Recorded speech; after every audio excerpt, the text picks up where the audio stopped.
ஒரு குடும்பம்னு எடுத்துக்கிட்டோம்னா ஒரு 2 அடல்ட் இருக்காங்க, 2 சில்ட்ரன் இருக்காங்க அப்படின்னா அவங்களுக்கு ஒரு வருடத்திற்கு 15 லட்சம் ரூபாய்க்கான டாப் அப் பாலிசியான ப்ரீமியமே 2199லயே முடிஞ்சிடும்.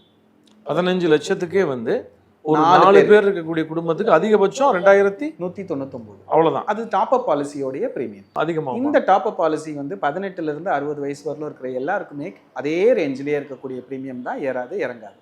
ஒரு பிரைவேட் கம்பெனியோட இணைந்து தான் இந்த பாலிசியை நம்ம வாடிக்கையாளர்களுக்கு கொடுக்குறோம். அப்படி இருக்கும்போது அந்த பிரைவேட் கம்பெனி என்னென்ன நெட்வொர்க் ஹாஸ்பிட்டல்ஸ் ஏற்கனவே ரெஜிஸ்டர்ஸ் பண்ணியிருக்காங்களோ அதே கண்டிஷன்ஸ் இந்த பாலிசிக்கும் அப்ளிகபிள் ஆகும். அந்த மாதிரியான நெட்வொர்க் ஹாஸ்பிட்டலில் நீங்கள் ட்ரீட்மெண்ட் எடுத்தீங்கன்னா உங்களுக்கு கேஷ்லெஸ் ஆப்ஷன் வரும். ட்ரீட்மெண்ட் எடுக்கும் போதே நீங்கள் செலவு செய்யாமல் அந்த டேரெக்டாக கேஷ்லெஸ் ஆப்ஷனை யூஸ் பண்ணிக்கலாம்.